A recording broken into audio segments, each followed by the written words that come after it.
नमस्कार, मैं आरती शुक्ला। हमारे साथ हैं डॉक्टर केपी तिवारी सर।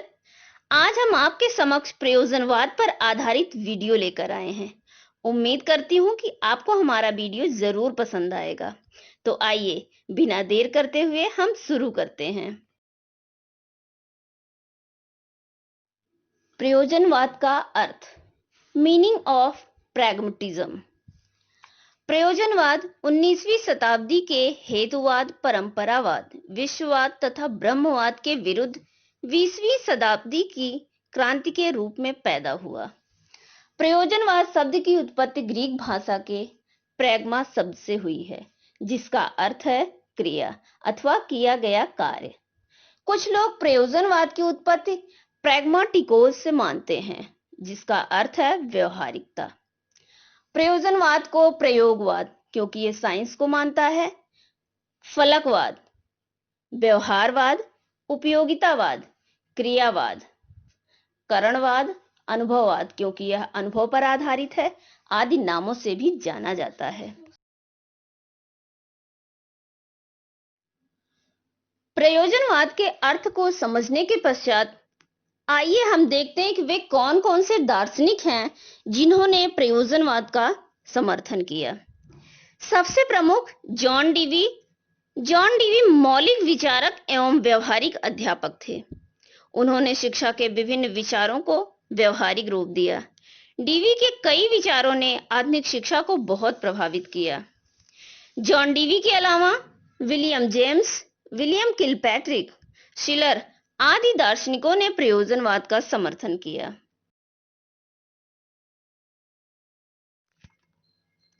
और अधिक स्पष्ट करने के लिए प्रयोजनवाद की कुछ परिभाषाओं को देखते हैं। Definition of pragmatism. पहली परिभाषा हमने रॉस की ली है। रॉस के अनुसार प्रयोजनवाद निश्चित रूप से एक मानवतावादी दर्शन है, जो यह मानता है कि मनुष्य क्रिया में भाग लेकर अपने मूल्यों का निर्माण करता है, और यह मानता है कि वास्तविकता सदैव निर्माण की अवस्था में रहती है। और भी कई परिभाषाओं को देखने एवं समझने के पश्चात हमने एक संकलित परिभाषा देने का प्रयास किया है। प्रयोजनवाद पाश्चात्य दर्शन की वह विचारधारा है जो इस ब्रह्मांड को विभिन्न तत्वों और क्रियाओं का परिणाम मानती है, और यह मानती है कि यह भौतिक संसार ही सत्य है और इसके अतिरिक्त कोई आध्यात्मिक संसार नहीं है। यह ईश्वर के विषय में विचार नहीं करती और आत्मा को पदार्थजन्य क्रियाशील तत्व के रूप में स्वीकार करती है, और यह प्रतिपादन करती है कि मनुष्य जीवन का उद्देश्य सुखपूर्वक जीना है, जो सामाजिक जीवन जीने अर्थात सामाजिक आदर्शों एवं मूल्यों के पालन द्वारा प्राप्त किया जा सकता है। प्रयोजनवाद की परिभाषाओं के बाद आइए अब हम प्रयोजनवाद के मूल तत्वों, फंडामेंटल ऑफ प्रैग्मेटिज्म को देखते हैं। प्रयोजनवाद के मूल तत्व में सबसे पहले हम प्रयोजनवाद की तत्व मीमांसा अर्थात मेटाफिजिक्स ऑफ प्रैग्मेटिज्म पर चलते हैं। प्रयोजनवाद बाहरी संसार को ही यथार्थ मानते हैं। यथार्थ अभी भी बन रहा है। यह संसार ब्रह्मांड या यथार्थ सदैव निर्माण की प्रक्रिया में रहता है। अभी तक ऐसे यथार्थ का निर्माण नहीं हुआ जो पूर्ण हो। प्रयोजनवाद की ज्ञान मीमांसा, एपिस्टेमोलॉजी ऑफ प्रैग्मेटिज्म। ज्ञान मीमांसा ज्ञान एवं सत्य की समस्याओं से संबंधित है। प्रयोजनवादी का विचार है कि सामान्य अनुभव पर आधारित ज्ञान ही सत्य है। प्रयोजनवाद अनुभव को केवल ज्ञान का ही माध्यम नहीं मानता, बल्कि उसे मुख्य रूप से क्रिया और जीवन का माध्यम भी मानता है। इसी कड़ी में प्रयोजनवाद की मूल्य मीमांसा, एक्सियोलॉजी ऑफ प्रैग्मेटिज्म। मूल्य मीमांसा में प्रयोजनवादी ज्ञान के चयन के लिए मूल्यों को मानक के रूप में प्रयुक्त करते हैं। साथ ही ये आर्थिक तथा सामाजिक मूल्यों को ही महत्व देते हैं। नैतिक मूल्यों पर ध्यान नहीं दिया है। धार्मिक मूल्य इनका मानना है कि व्यक्ति के अनुभव पर निर्भर करता है। मूल तत्व के पश्चात आइए अब हम प्रयोजनवाद के सिद्धांत की तरफ बढ़ते हैं। Principle of pragmatism. यह संसार अनेक तत्व एवं क्रियाओं का परिणाम है। यह भौतिक संसार ही सत्य है और इसके अतिरिक्त कोई आध्यात्मिक संसार नहीं है। ये लाइन आपको इससे पहले यथार्थवाद और प्रकृतिवाद में भी आपने सुना होगा। आत्मा एक पदार्थजन्य क्रियाशील तत्व है और परमात्मा मनुष्य की कल्पना मात्र है। कहीं कहीं आप पढ़ते हैं कि प्रयोजनवाद आदर्शवाद और प्रकृतिवाद का मध्यस्थ दर्शन है। अर्थात प्रयोजनवाद ने कुछ चीजें आदर्शवाद की ग्रहण किया है तो बहुत सारी चीजों इन्होंने प्रकृतिवाद का अपनाया है, वो आपको मिलेगा। मनुष्य के बारे में प्रयोजनवादी मानते हैं मनुष्य संसार का सर्वश्रेष्ठ प्राणी है। मानव का विकास एक सामाजिक क्रिया है, सोशल एक्टिविटी। कुल मिलाकर ये समाज पर इन्होंने बार बार फोकस किया है। मनुष्य जीवन का उद्देश्य सुखपूर्वक जीना है और सुखपूर्वक जीने के लिए सामाजिक कुशलता आवश्यक होती है। राज्य के बारे में मानते हैं राज्य एक सामाजिक संस्था है जिसे समाज ने अपनी व्यवस्थाओं को सुचारू रूप से चलाने के लिए बनाया हुआ है। प्रयोजनम मनुदिश्य मंदोऽपि प्रवर्तते न क्वापि। अर्थात बिना प्रयोजन के मंद बुद्धि व्यक्ति भी कोई कार्य नहीं करता। इससे स्पष्ट है कि प्रयोजनवादी भी इनका भी कुछ न कुछ उद्देश्य रहा होगा जिसको लेकर के इन्होंने इसकी स्थापना की। आइए हम जानने का प्रयास करते हैं कि प्रयोजनवाद के उद्देश्य क्या थे। Objectives of pragmatism. पहला उद्देश्य इनका था बच्चों में अपने सामाजिक वातावरण को समझने, अनुभव को प्राप्त करने और आदर्शों को निश्चित करने की क्षमता का विकास इनका जो प्रमुख उद्देश्य है। इसके साथ गतिशीलता का विकास अर्थात मोबिलिटी, सामाजिक कुशलता का विकास अर्थात बच्चे को पल बढ़ करके समाज में रहना है तो समाज की जो अपनी नीड होती है, आवश्यकता होती है, समाज को डॉक्टर चाहिए, इंजीनियर चाहिए, कारपेंटर चाहिए, हर चीज की जरूरत होती है। तो समाज के लिए क्या बेनिफिट है, क्या फ्रूटफुल है, कुछ ऐसी कुशलता, कुछ ऐसा हुनर बच्चे के अंदर चाहिए। तो प्रयोजनवादियों का उद्देश्य है कि बच्चे के अंदर सामाजिक कुशलता का विकास हो। लोकतंत्र जीवन की शिक्षा का भी विकास आवश्यक माना इन्होंने।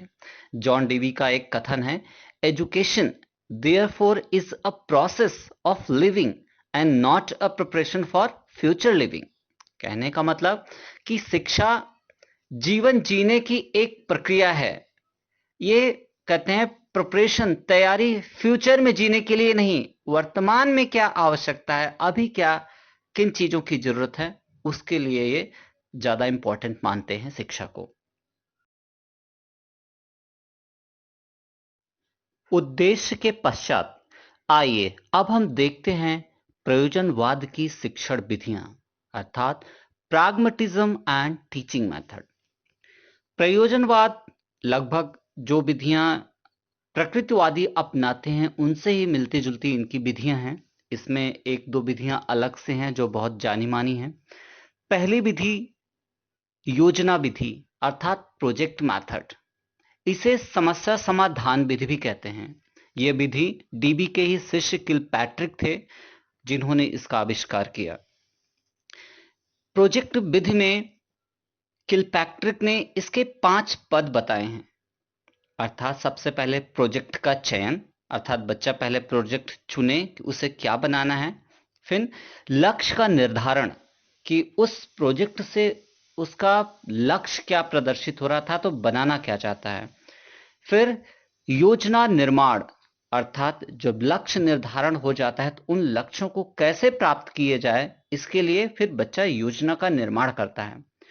योजना का क्रियान्वयन अर्थात जब पूरी योजना पूरी प्लानिंग बनकर तैयार आ जाती है फिर उसे हम क्रियान्वयन करते हैं। और फाइनली मूल्यांकन अर्थात इसके पश्चात उसका रिजल्ट क्या निकल के आता है हम उसका मूल्यांकन करते हैं। कुछ इस प्रकार से किलपैट्रिक की प्रोजेक्ट मेथड है। इसके अलावा प्रयोग विधि या इसे वैज्ञानिक विधि भी कहते हैं। इस विधि के भी 5 पद हैं। पहले समस्या की पहचान, अर्थात समस्या क्या है, पहले उसका पहचानना।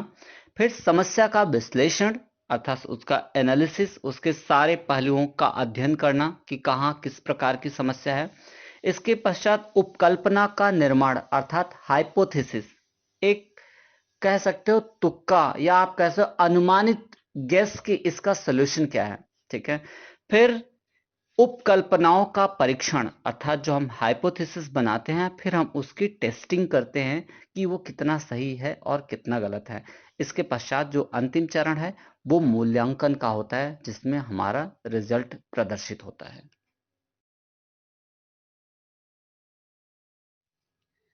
आइए हम देखते हैं प्रयोजनवादियों के अनुसार अनुशासन कैसा होना चाहिए।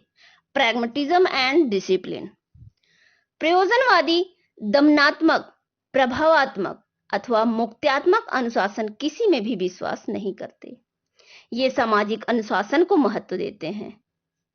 डीवी महोदय इतना भी स्वतंत्रता देने के पक्ष में नहीं है जितना कि उसके कार्यों से समाज का हित हो।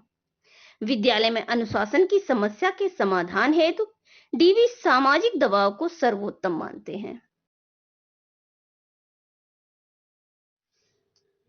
प्रयोजनवाद तथा शिक्षक शिक्षार्थी। Pragmatism and teacher students. शिक्षक प्रयोजनवादियों के अनुसार शिक्षक सक्रिय निरीक्षक और पथ प्रदर्शक का कार्य करे। शिक्षक बच्चों को ज्ञान देने के स्थान पर उन्हें ऐसा वातावरण प्रदान करे कि वे सही निर्णय निकालने में समर्थ हों। शिक्षक विद्यालयों में उच्च सामाजिक पर्यावरण का सृष्टा ही नहीं है, अपितु बच्चों के लिए स्वयं पर्यावरण होता है। उसे बच्चों के साथ सदैव प्रेम एवं सहानुभूतिपूर्ण व्यवहार करना चाहिए। अब आइए हम देखते हैं प्रयोजनवादियों के अनुसार शिक्षार्थी कैसा होना चाहिए। प्रयोजनवादी व्यक्ति और समाज दोनों के विकास के पक्षधर हैं। ये बच्चों के व्यक्तित्व का आदर करते हैं और उसे अपनी रुचि, रुझान, योग्यता और आवश्यकताओं के अनुसार विकास करने के स्वतंत्र अवसर देना चाहते हैं, जिससे वह अपनी योग्यताओं का उच्चतम विकास कर अपना तथा समाज का अधिकतम लाभ कर सके।